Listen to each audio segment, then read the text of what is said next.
ഇപ്പൊ മലയാളികൾ ചർച്ച ചെയ്യുന്ന ഒരേ ഒരു സിനിമയുള്ളൂ എമ്പുരാൻ. അതിന് കാരണവുമുണ്ട്. പ്രൊഡ്യൂസേഴ്സ് അസോസിയേഷൻ പുറത്തുവിട്ട റിപ്പോർട്ട് അനുസരിച്ച് 2024 കണക്കിന് 2025 തുടക്കം മുതൽ തന്നെ എല്ലാ മലയാള സിനിമയും പൊട്ടിയിരിക്കുകയാണ്. അപ്പൊ ഇനി ആകെപ്പാടുള്ള ഒരു പ്രതീക്ഷ എമ്പുരാൻ മാത്രമാണ്. നമുക്ക് എല്ലാവർക്കും അറിയാം 2025 വൻ ഹിറ്റ് അടിച്ച സിനിമകളായിരുന്നു. മലയാള സിനിമാ ലോകത്തിന്റെ തന്നെ ഒരു നാഴികക്കല്ല് എന്ന് തന്നെ പറയാം 2025 കാലഘട്ടം. മിക്ക സിനിമകളും വൻ ഹിറ്റ് അടിക്കുക മാത്രമല്ല അന്യ ദേശ ഭാഷകളിൽ പോലും ചർച്ചാ വിഷയമായ സിനിമകൾ ഉണ്ടായിട്ടുണ്ട്.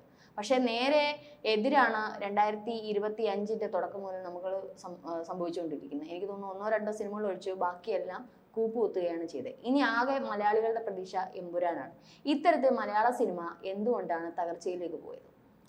എമ്പുരാനെ എല്ലാവരും നോക്കിയിരിക്കുകയാണ്. കാരണം മലയാള സിനിമയുടെ തമ്പുരാൻ്റെ ഭാവി ആ തുലാസിലിങ്ങനെ ആടി നിൽക്കുകയാണ്. എങ്ങോട്ട് പോകും, എങ്ങോട്ട് താഴും എന്നുള്ള ഒരു സംത്രാസം മലയാള സിനിമാ ലോകത്തുണ്ട്.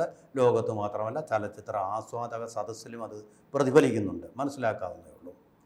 നമ്മൾ ഈ തമ്പുരാക്കന്മാരാക്കുകയാണ് ചില സിനിമാ നടന്മാരുടെ. ഉദയനാണ് താരമെന്ന് പറയുന്ന പോലെ.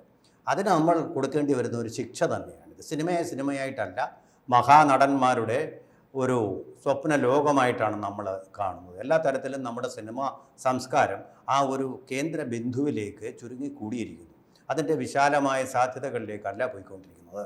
അതിൻ്റെ ഫലമായിട്ടാണ് കഴിഞ്ഞ ഈ രഞ്ജിനി പറഞ്ഞതുപോലെ നമ്മുടെ ഇപ്പോൾ ചർച്ചയിലുള്ളത് 16 ചിത്രങ്ങളാണ്. 16 ചിത്രങ്ങൾ മുടക്കിയ തുക 75 കോടി രൂപ. അതിൽ നിന്ന് റിട്ടേണായിട്ട് കിട്ടിയത് 23 കോടി രൂപ. ഇത് വ്യക്തമായിട്ടുള്ള കണക്കാണ്, ഇതൊരു മിത്തുമല്ല. അതായത് മുടക്കിയ തുകയുടെ 1/3 പോലും കിട്ടിയിട്ടില്ല. ഏതാണ്ട് 50 കോടിയിലധികം രൂപ ഇവിടുത്തെ നിർമ്മാതാക്കൾക്ക് ഒറ്റയടിക്ക് നഷ്ടപ്പെട്ടിരിക്കുന്നു. ഇതാണ് സംഭവിച്ചിരിക്കുന്നത്. എന്തുകൊണ്ട് സംഭവിച്ചു? വളരെ പ്രധാനപ്പെട്ട ചോദ്യമാണ്. കാരണം ഒരിക്കൽ ഒരാൾ തമ്പുരാനായാൽ എന്നെന്നും തമ്പുരാനായിട്ട് നിൽക്കും എന്നുള്ള നമ്മുടെ സങ്കല്പമാണ്. ഈ നവഭാവുകത്വം വരുന്നത്, പുതിയ തലമുറ പ്രേക്ഷകരായിട്ട് വരുന്നത്, ഇതൊന്നും നമ്മൾ കണക്കിലെടുക്കാതെ ആ ഒരാളിനെ കൊണ്ട് തന്നെ ഇട്ടിട്ട് ഓടിക്കുക. നമ്മുടെ ഒരു വണ്ടി ഒരു ദീർഘകാലം ഒരു നല്ല വണ്ടിയായിരുന്നു, നല്ല മൈലേജും തന്നിരുന്നു. 15 വർഷവും കഴിഞ്ഞിട്ട് അത് തന്നെ ഓടിക്കാൻ തുടങ്ങിയാലോ കണ്ടുകെട്ടും ഗവൺമെൻറ്. അതിന് വൻതോതിലുള്ള ഫൈൻ ഈടാക്കുകയും ഓടിച്ച ആൾക്ക് ശിക്ഷ നൽകുകയും ചെയ്യും എന്ന് പറഞ്ഞ പോലെ ഈ മഹാനടന്മാർക്കൊക്കെ തീർച്ചയായിട്ടും വലിയൊരു സംഭാവന അവർ മലയാള സിനിമാ ലോകത്തിന് നൽകിയിട്ടുണ്ട്, ആസ്വാദകർക്ക് നൽകിയിട്ടുണ്ട് എന്നുള്ളത് സത്യമാണ്.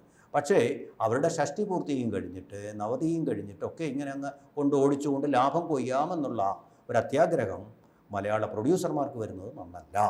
കാരണം നിങ്ങൾ തന്നെ ചെയ്ത തെറ്റിന് നിങ്ങൾ കൊടുക്കുന്ന വില മാത്രമാണിത്. ഇവരില്ലാത്ത സിനിമകൾ ആയിട്ട് സംവിധായകർ വന്നു കഴിഞ്ഞാൽ അത് നിങ്ങൾ എടുക്കുകയില്ലായിരുന്നു. നിങ്ങളുടെ ഫിലിം ചേംബർ അങ്ങനെ തന്നെയായിരുന്നു, ഡിസ്ട്രിബ്യൂട്ടർമാരും അങ്ങനെ തന്നെയായിരുന്നു. ഇവരില്ലാത്ത സിനിമകൾ വേണ്ട എന്ന് പറഞ്ഞിട്ട് നിങ്ങൾ വാതിൽ നിഷ്കരണം അടച്ചിരുന്നു. അപ്പോൾ ചിലപ്പം മലയാള സിനിമയിൽ അസോസിയേഷൻ തന്നെ പറഞ്ഞിട്ടുണ്ട് ഏകദേശം ഒരു മാസം 20ഓളം സിനിമകൾ ചിത്രീകരണത്തിനായിട്ട് എത്തുന്നുണ്ട്. അതായത് ചിത്രീകരിക്കാൻ എത്തുന്നുണ്ട്. അപ്പം പണ്ട് കാലങ്ങളിലൊക്കെ നമുക്കറിയാം ഒരു മാസത്തിൽ 1-2 സിനിമകൾ ഉണ്ടായിരുന്ന കാലഘട്ടത്തിലാണ് ഇപ്പോൾ ഈ ഒരു കാലഘട്ടത്ത് ഒരു മാസം 20 ചിത്രങ്ങൾ എന്ന് വെച്ചാൽ നമ്മൾ എല്ലാ വെള്ളിയാഴ്ചയും പോയി കണ്ടിരുന്ന ഒരു സമയം ഉണ്ടായിരുന്നു. ഒരു മാസം ഒരേ സിനിമകൾ തന്നെ ഓടിച്ചിരുന്ന കാലവും ഉണ്ടായിരുന്നു. അന്ന് എടുക്കാൻ പേടിയായിരുന്നു. പല പ്രൊഡ്യൂസേഴ്സിനും പേടിയായിരുന്നു, ഇത് പൊട്ടിയ ഒരു ജീവിതം മുഴുവനും സമ്പാദിച്ച സമ്പാദ്യമാണ് തീരുന്നത്. പക്ഷെ ഇന്ന് അങ്ങനെയല്ല. ഒരു മാസം 20 ചിത്രങ്ങൾ എന്നൊക്കെ പറയുന്നത് ഇതിനെന്താ ഒരു പ്രൊഡ്യൂസേഴ്സിന് ഒരു ഇതുമില്ലാത്ത രീതിയിൽ കൊടുക്കുകയാണ്. അവർക്കറിയാലോ അതിൽ അസോസിയേഷൻ പറയുന്ന ഈ പേരുകൾ കേൾക്കുമ്പോൾ തന്നെ അറിയാം ഈ ചിത്രം പൊട്ടുമെന്നുള്ളത്. ഇവർ തന്നെ ഈ പ്രൊഡ്യൂസേഴ്സിന് കൗൺസിലിംഗ് കൊടുക്കാറുണ്ട്.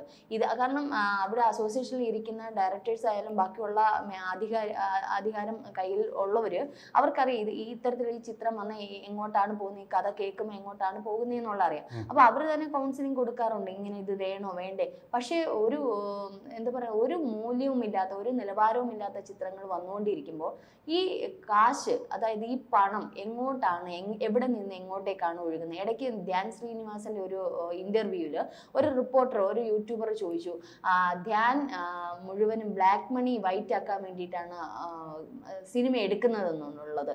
കാരണം ധ്യാൻ ധ്യാൻ്റെ സിനിമകൾ കൂടുതലും അത് ലോ ബഡ്ജറ്റ് കുറേയേറെ സിനിമകൾ ധ്യാൻ ഡയറക്റ്റ് ചെയ്യുന്നുണ്ട്. അത്ര വലിയ കഴിവുള്ള പുള്ളിയാണെന്ന് എനിക്ക് തോന്നുന്നില്ല, അഭിനയത്തിലാണെങ്കിലും ഡയറക്ഷനിലാണെങ്കിലും. പക്ഷെ എന്നാലും ധ്യാൻ്റെ സിനിമകൾ കൂടുതലായിട്ട് ഇറങ്ങുന്നുണ്ട്. ഇത് ബ്ലാക്കിനെ വൈറ്റ് ആക്കാനുള്ള മുതലാളിമാർക്ക് ചെയ്തു കൊടുക്കാനുള്ള എന്തെങ്കിലുമാണോ? ഇത് ഞാൻ ചോദിക്കുന്നതല്ല, കമന്റിൽ പലരും ചോദിക്കുന്നതാണ് എന്നുള്ളത്.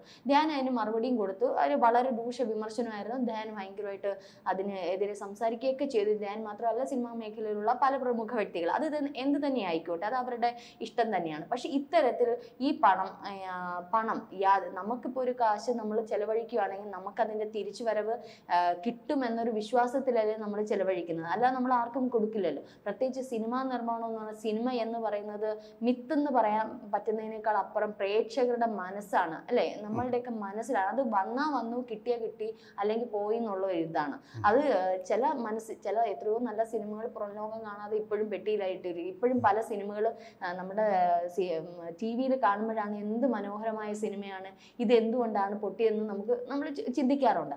അത്തരത്തിലുള്ള സന്ദർഭങ്ങളിൽ ഈ സിനിമയെ ഇങ്ങനെ, അതായത് അങ്ങോട്ടോ ഇങ്ങോട്ടോ ഒരു നൂലിന്മേൽ കളി തന്നെയാണ് സിനിമ എന്ന് പറയുന്നത്. ഇങ്ങനെ പ്രൊഡ്യൂസേഴ്സ് എന്തിനാണ് ഇങ്ങനെ പണം ചെലവഴിക്കുന്നത്?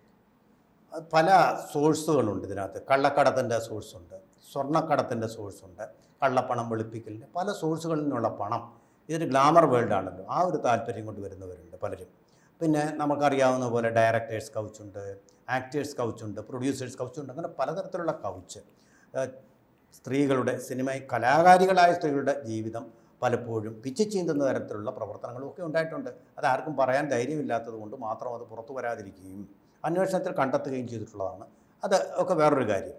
ആ മേഖല അത്ര വലിയ ശുദ്ധമായിട്ടുള്ള ഒരു ലോകമൊന്നും അല്ല, അത്ര വൃത്തിയുള്ള ഒരു ലോകവും അല്ല എന്നുള്ളതാണ്. പിന്നെ ഇതിനൊക്കെ പുറമെ മയക്കുമരുന്നുകളുടെ ഒരു ലോകം കൂടി അതിനകത്തുണ്ട്. അതുപോലെ തന്നെ നമ്മൾ ശ്രദ്ധിക്കേണ്ട ഒരു കാര്യം, വാളെടുക്കുന്നവനെല്ലാം വെളിച്ചപ്പാടാ എന്നുള്ള മട്ടിൽ എല്ലാവരും സംവിധായകരാവാൻ യോഗ്യരായിട്ടുള്ള ആൾക്കാരല്ല.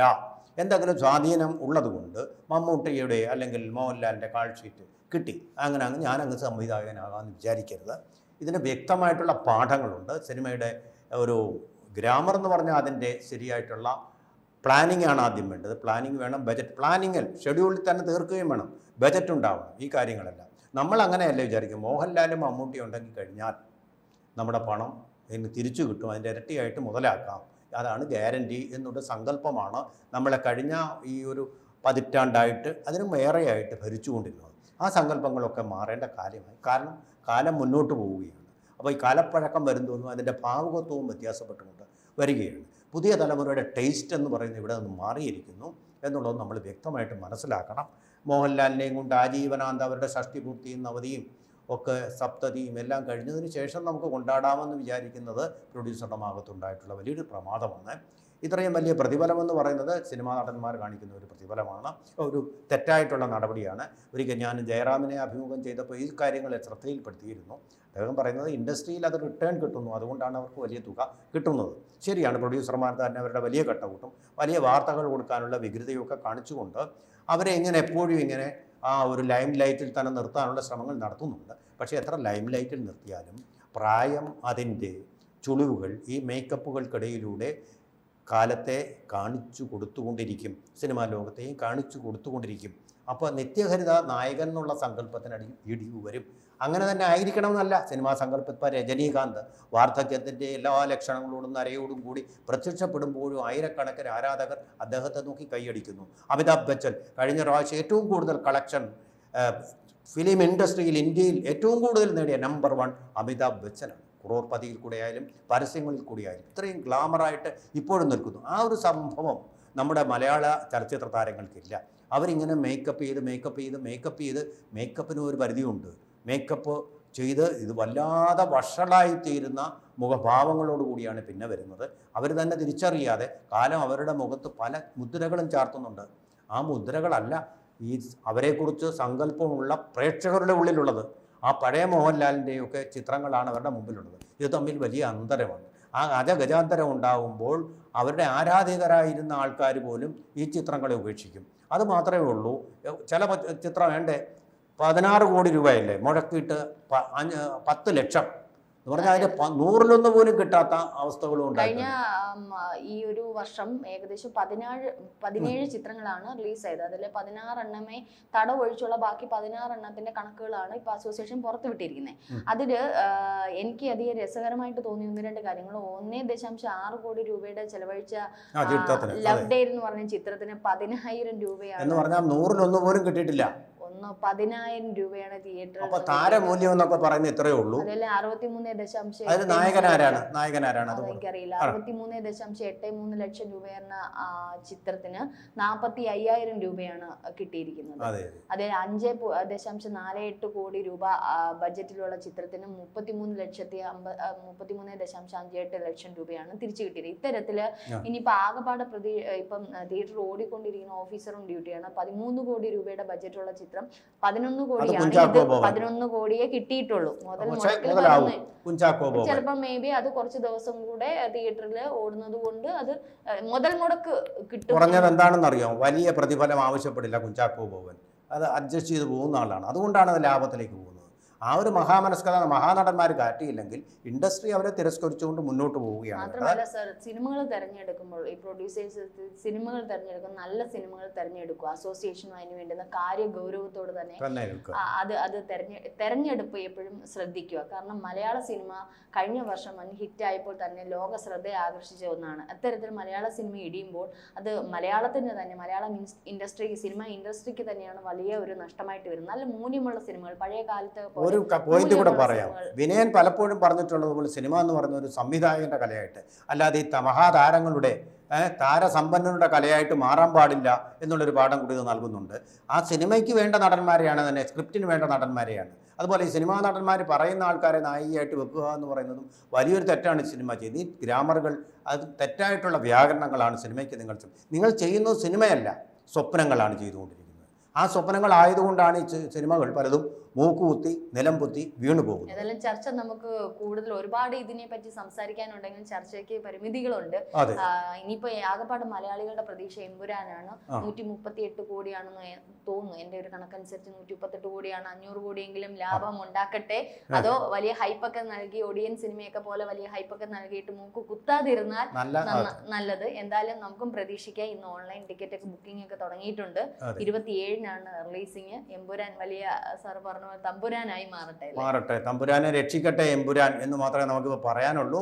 അതുപോലെ തന്നെ തിയേറ്ററിൽ പോയി സിനിമ കാണുന്ന പരിപാടികളൊക്കെ ജനങ്ങൾ മാറ്റിവെച്ചിരിക്കുകയാണ്. അപ്പോൾ അങ്ങനെയൊക്കെ ഒരുപാട് കാര്യങ്ങൾ മാറ്റത്തിനനുസരിച്ച് സിനിമയും മാറേണ്ടതായിട്ടുണ്ട് എന്നുള്ളത് വളരെ പ്രധാനപ്പെട്ട ഒരു കാര്യമാണ്. അതുപോലെ തന്നെ സംവിധായകൻ്റെ കലയായതുകൊണ്ട് സംവിധായകൻ ശരിക്കുള്ള ഒരു ആശാനായിരിക്കണം, ഇതിൽ സംവിധാനം അറിഞ്ഞിരിക്കുന്ന ആളായിരിക്കണം എന്നുള്ളതും വളരെ പ്രധാനപ്പെട്ട കാര്യങ്ങളാണ്. ഇവരുടെ കഴിവുകൾ പുറത്തെടുക്കാൻ പറ്റുന്ന ആളായിരിക്കണം. അങ്ങനെ ഒരുപാട് കാര്യങ്ങളുണ്ട്. ഈ കാര്യങ്ങളൊക്കെ ശരിയായിട്ട് പാലിക്കപ്പെടാത്തത് കൊണ്ടാണ് ഈ പ്രൊഡ്യൂസർമാർക്ക് ഇപ്പോൾ കരയേണ്ടതായിട്ടും നഷ്ടം അനുഭവിക്കേണ്ടതായിട്ടും വന്നിട്ട്. വളരെ പ്രധാനപ്പെട്ട ഒരു കാര്യം, ഇനി വരാൻ പോകുന്ന സിനിമ ഇൻഡസ്ട്രിയായിട്ട് പ്രഖ്യാപിക്കുമെന്നുള്ള ഭീഷണിയാണ് സജി ചെറിയാൻ സാംസ്കാരിക മന്ത്രി നൽകിയിട്ടുള്ളത്. ആ ഇൻഡസ്ട്രി വരുമ്പോൾ നമ്മൾ ഈ പറഞ്ഞ ചിത്രം 1.6 കോടി മുടക്കിയിട്ട് വെറും 10,000 മാത്രം കളക്ഷനുള്ള ആ ഒരു പ്രൊഡക്ഷൻ കമ്പനി ലിക്വിഡേറ്റ് ചെയ്യപ്പെടുകയില്ലേ?